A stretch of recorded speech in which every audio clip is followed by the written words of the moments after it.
to better understand the events that led to the American Revolution, the war where America gained its independence from Britain, we will have to travel back in time to the years between 1754 and 1763, when the British fought against the French in a different war on North American soil. This war, known as the French and Indian War, was part of a larger struggle in other countries for power and wealth. In this conflict, the British fought the French for control of land in North America.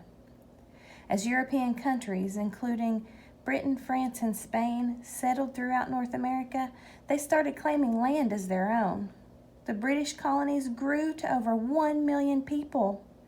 Many people in the colonies were farmers, and they needed more land to grow their crops.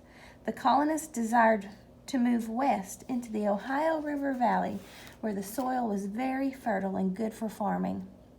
French colonies made friends with the Indians in the area of the Ohio River Valley and claimed the territory as their own. Britain sent George Washington to talk to the French without violence, but the French were unwavering. There was a small battle between the French and the British where Washington and the British had to surrender. This small battle started the French and Indian War.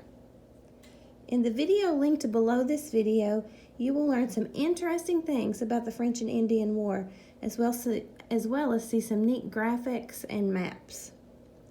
But before I do that, I want to do a quick overview of a few items.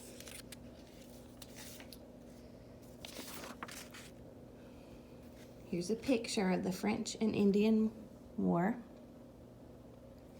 George Washington came to Pennsylvania with a message to get France out of England's territory.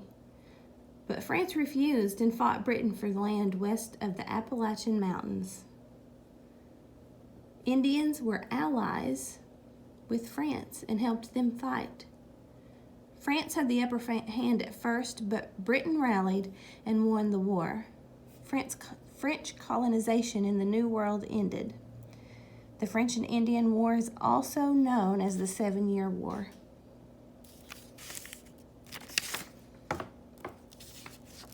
This is King George III. King George III was the monarch of England during the Revolutionary era. He led the British Army through the French and Indian War to gain territory for Britain, and he was also reigning over Britain during the Revolutionary War and suffered the loss of control of the colonists. You're going to be hearing a lot about King George III.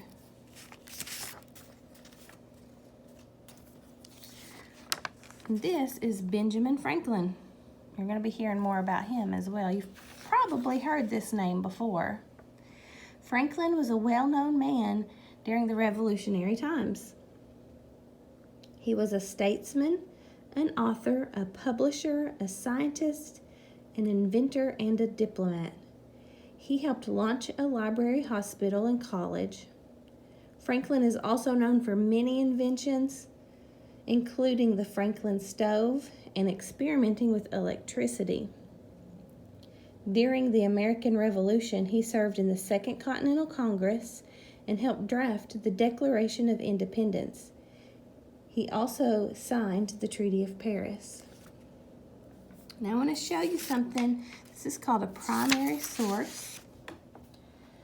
This is a picture of something from back in the Revolutionary times. This is actually the first political cartoon, and Benjamin Franklin owned a newspaper, and he published this cartoon.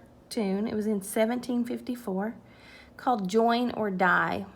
And what he was trying to do in this cartoon was get the colonists to work together. If they didn't work together to fight in the French and Indian War with the British, because at that time they were fighting with the British to gain land so they could move west and have that farmland that they desired. So each section of the snake is a different colony. So he was saying, join together or die. You've got to work together. Okay, so after watching the video that's below this one about the French and Indian War, you're going to have 5 pages to read that's linked to your assignment sheet that's going to really deepen your understanding of the French and Indian War. The French and Indian War is one of several things that we're going to be learning about this week and a little bit next week that led up to the start of the actual Revolutionary War. Enjoy!